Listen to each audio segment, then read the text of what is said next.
এইভাবে ঘাত প্রতিঘাতের মধ্য দিয়ে পেরিয়ে গেল কয়েকটি বছর।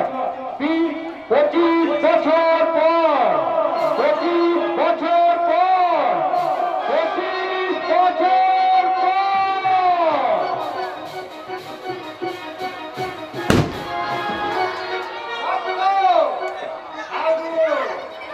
আগুন, রক্ত, সারা দেশ জুড়ে দেখা যাচ্ছে আগুনের লেলিহান শিখা। অভাবের আগুনে সংসার চলছে, গরিবের পেট চলছে ক্ষুধার আগুনে। স্নেহ, মায়া, মমতা সব কিছু পুড়ে ছাই হয়ে যাচ্ছে অশিক্ষা, বেঈমানি আর শয়তানির আগুনে। কিন্তু আমার বুকে জ্বলছে প্রতিহিংসা আর প্রতিশোধের আগুন।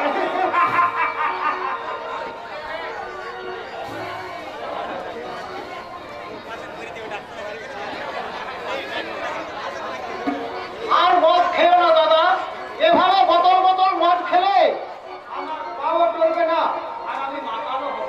তাহলে এত মদ খাচ্ছ কেন? ওরে সংকোচু, মানুষ প্রদীপ জ্বালাতে তাতে চাইছে, ওদের আগুন প্রজ্বলিত রাখতে দেয় ঝুটাহুতি, আর আমি আমার বুকে প্রতিহিংসার আগুন জ্বালিয়ে রাখতে দিই এই মদাহুতি রে, এই মদাহুতি। কিন্তু কার উপর, কিসের জন্য তোমার এই প্রতিহিংসা তা তো জানি না। আমি শুধু জানি জননী জন্মভূমিষ্ঠ স্বর্গাদপি করিয়সি, সেই মায়ের বুকের প্রতিহিংসার আগুন নেভাতে তার সমস্ত অন্যায় আদেশ তুমি নতমস্তকে পালন করবে, এই তো। কিন্তু কেন তা একবার জানতে চাইবে না? কারণ মায়ের বিচার করে ছেলের শোভা পায় না। কালকে তুই মায়ের আদেশে ছবল মারবো এই সমাজের বুকে, আর সেই ছবলে নীল হয়ে যাবে এই সমাজের ভালো মন্দ সবকিছু। সাবাস সাবাস, এই তো আমার উপযুক্ত পার্শ্বজনের মতো কথা। কিন্তু দাদা সংকোচু, তোকেও আমি ছোট ভাবছি না, কারণ মুখে তুই জ্ঞান গর্ব ডায়লগ বললে আমার প্রতিটি কাজে তুই জান লড়িয়ে দিয়ে। তাই তুমি আমার বুকে আসো সুন্দরী। আন্দ্রাম বন্ধ করে মন দিয়ে শোন। আজ রাত 12টায় জয়পুরের জঙ্গলের বুকে যে বেআইনি অস্ত্র আমদানি হবে তার একটা একটা করে আমাদের এজেন্টের হাতে পৌঁছে দেবে না। সমস্ত অস্ত্র নামিয়ে আমাদের গুদামজাত করে আমাদের অকৃত অস্ত্রগুলো ট্রাকে তুলে ঠিক রাত 1টার মধ্যে সেগুলো রতিকান্ত সাহার বাগান বাড়িতে পৌঁছে যাচ্ছে। Be careful. আমি তোদের যেখানে যখন পা রাখতে বলবো সেখানেই রাখবি, তার বাইরে নয়। ঠিক আছে দাদা। আর শোন, আজ রাত 9টায় টিউশনি পড়ে ফেরার পথে জাস্টিস চৌধুরী মেয়ে আলোকাকে আজ পথে গাড়ি আটকে কিডন্যাপ করবি। কিন্তু দাদা, কোনো কিন্তু নয় রে, কোনো কিন্তু নয়। আজ রাত 12টার পর এই জয়পুরের জঙ্গলের বুকে একদিকে চলবে গণধর্ষণ, অন্যদিকে চলবে অস্ত্র বর্ষণ। আরে তুই মিলে কাল সকালে শুরু হবে এক চুলকানা। গাড়ি থেকে নেমে মেয়েটা যে কোন দিকে গেল কে জানে। আচ্ছা দাদা, এদিকে একটা মেয়েকে আসতে দেখেছেন? মেয়ে কালো না ফর্সা? ফর্সা নাকি সুন্দরী? সুন্দরী মানে বেশ সুন্দরী। মডার্ন নট পরে না মানে একটু মডার্ন টাইপের। কেমন পোশাক পরে? অর্ধ উলঙ্গ নাকি পুরোটা? কি বলছেন আপনারা? আমার বোন দেখুন কোনো বাঘের পেটে চলে গেছে কিনা। বাঘের পেটে? তার মানে? মানে জয়পুরের জঙ্গলের বুকে কোনো 4 পেয়ে বাঘের পেটে নয়, এই লগ্ন বিকৃত সমাজ ব্যবস্থায় 2 পেয়ে বাঘের খপ্পরে। না না, তা কেন হবে? দিন দুপুরে সভ্য ভদ্র সমাজের মাঝে ভদ্রতা দেখাচ্ছে। কোথায় যাবে আর কোথা থেকেই বা আসছে? আমি আসছি কলকাতা থেকে। আমি যাব এখানকার হাসপাতাল। রোগী নাকি ডাক্তার? কে আমি? নয় তো কে? আমরা।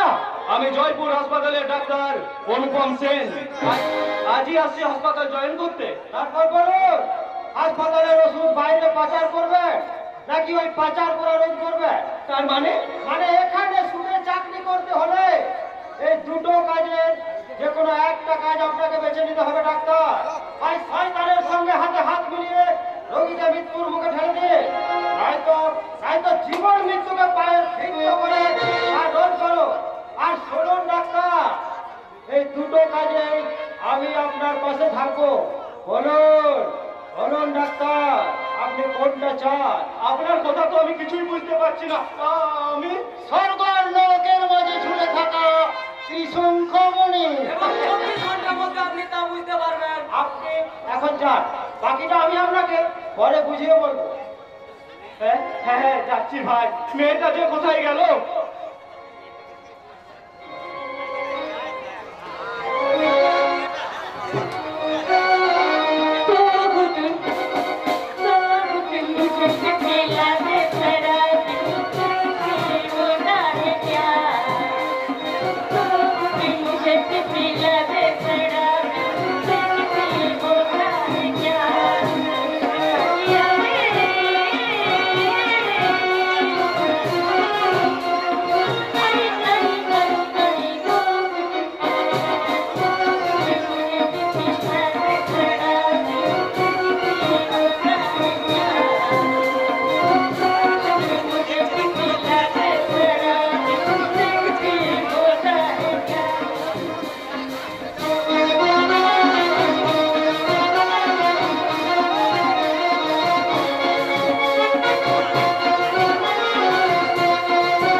গাড়ি থেকে নেমে তুই কোথায় গিয়েছিলি? কলকাতা ছেড়ে এই অজপাড়াগায় যখন থাকতে হবে, তাই আমি একটা বার, হোটেল কিংবা ডিস্কো ঠেক খুঁজতে গিয়েছিলাম। আর পেয়েও গেছি, হ্যাঁ পেয়ে গেছি। আর সেখানে গিয়ে একটু হুইস্কি। আজকে তোর লজ্জা করছে না? একটা অজানা অচেনা পরিবেশে এসে ছি ছি ছি, লজ্জায় আমার মাথা হেট হয়ে যাচ্ছে। No, no, no, no, no, no. এর জন্য তোমার মাথা হেট না হয় সেই ব্যবস্থাই আমি করছি, সেই চিন্তাই আমি করবো দাদা।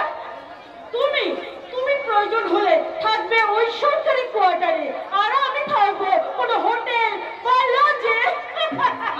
খুব হয়েছে, এখন আয় আমার সাথে। হাসপাতালের হাজিরাটা তো দিক, তারপর তোর মতো নবাদ্য বোনকে নিয়ে এই জয়পুরের মাটিতে কতদিন যে থাকতে পারবো তাও একমাত্র ঈশ্বরেই জানে রে বোন, ঈশ্বরেই জানেন। দাদাটা ঠিক সেই আগের মতোই রয়ে গেল, কিন্তু আমি আমি আমার ওই ওল্ড কালচার স্বামীটাকে আমার জীবন থেকে বাদ দিয়ে আমি আবার নতুন করে প্রজাপতির মতো উঠতে শিখেছি, নাচছি গাইছি আর বলছি বাবু তেরা তেরা চলো, বাবু তেরা তেরা চলো।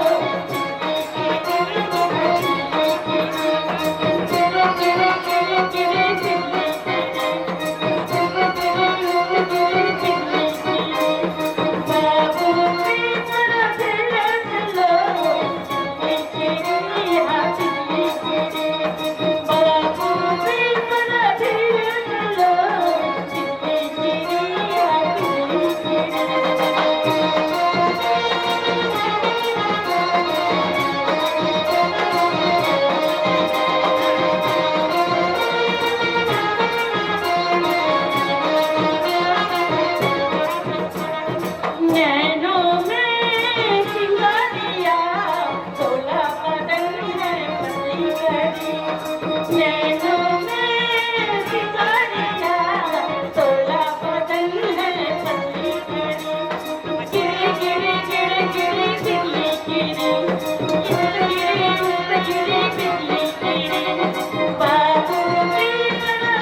জালে কিস্তিমাত করতে এটাই হবে আড়াই প্যাচের ঘোড়া। এই যে সুন্দরী, এদিকে শোনো। কেউ আবার তুমি আমাকে এত আদর করে যাচ্ছ কেন? আরে সালা, তুই দেখতে ব্যাটার ছেলে আছে দেখছি। তা বলো, কি বলবে? কি বলবে শুনি, বলো। তুমি লাইফটাকে এমনি ভাবে এনজয় করতে চাও? আরে নিশ্চয়ই এনজয় করতে চাই। তাহলে যে তোমাকে আমার কথা মতো চলতে হবে সুন্দরী। ঠিক আছে, তাই চলবো। আপাতত তুমি তোমার দাদার সাথেই থাকো, তারপর যথা সময়ে তোমাকে আমি এমনি ভাবে আমার কাছে কাছে রেখে উপযুক্ত কাজের মধ্যে দিয়ে আমি তোমাকে পৌঁছে দেবো ওই এনজয়ের চরম সীমায়। By. I love you, darling. বাবারে বাবা, খুব ভালো, খুব ভালো। আর আমিও তোমাকে এমনি করে আমাকে একটু আদর করবে না সুন্দরী? তোরা এখানে কি করছিস? হ্যাঁ, তোমার রূপ সুধা পান করছি ম্যাডাম। ভালো চাস তো এখান থেকে বেরিয়ে যাও।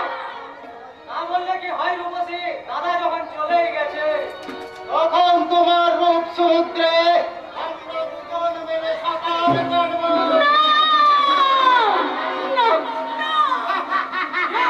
কৃষ্ণার্থ ভ্রমণকে তোমায় মতদান করতেই হবে সুন্দরী।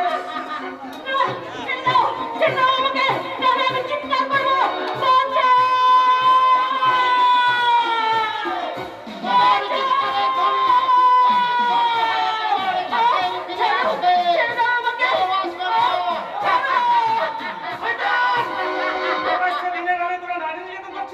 এই নে তোর বাবার সাজা।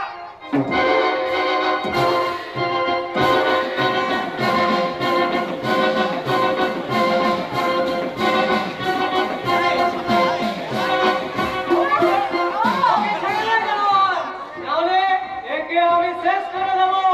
যা শয়তান, আজকের মতো বেঁচে গেলি। হ্যাঁ? আমি নই রে শালা, তোকে আজকের মতো ছেড়ে দিয়ে গেলাম। আর এটাকে তোর কাছে জমা রেখে দিলাম। ইস, উঠুন। খুব লেগেছে তাই না? চলুন, আমি আপনাকে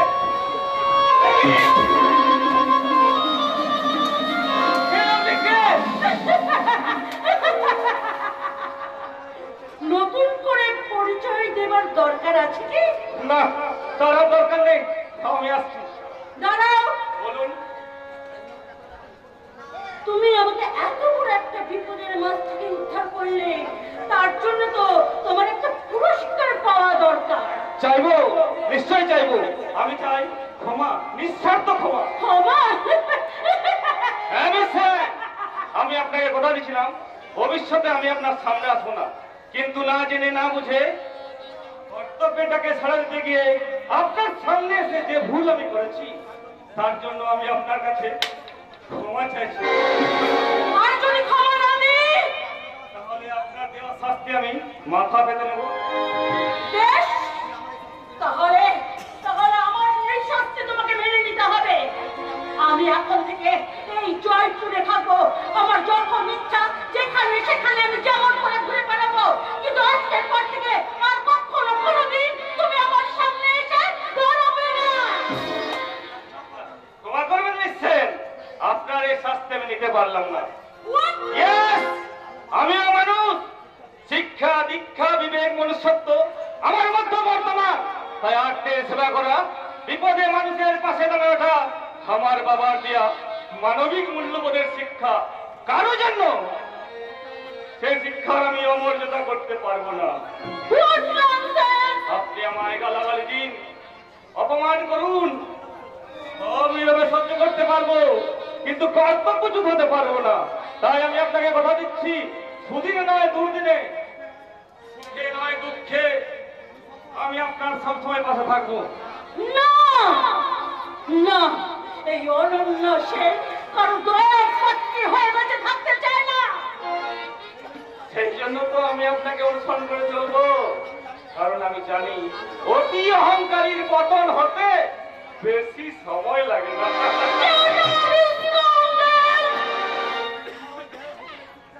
তোমার ওই কেউ শিক্ষার মানে তুমি অন্য কারোর কাছে দেবে, আমার কাছে নয়। আর শেষবারের মতো তোমাকে আমি একটা কথা বলে যাচ্ছি শয়তান, তুমি আর কখনো আমার সামনে আসবে না। এই অনন্যা যে খাবার একবার ডাস্টবিনে ফেলে দিয়েছে তা কখনো সে তুলে খাবে না। Understand? You better understand.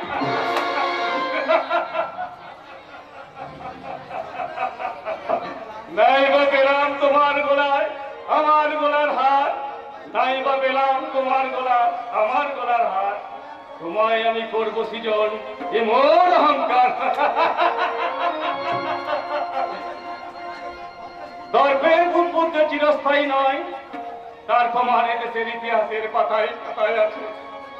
তবুও মানুষ কুশিক্ষার কবলে পড়ে অহংকারকে অলঙ্কার করে কণ্ঠে ধারণ করে। যে চরম পর্যন্ত শিকার আমি এই কুশল বিশ্বাস। কিন্তু না, এত সহজে আমি হার মানব না। সুশিক্ষার প্রদীপ হাতে কুশিক্ষার সূর্যলোককে আমি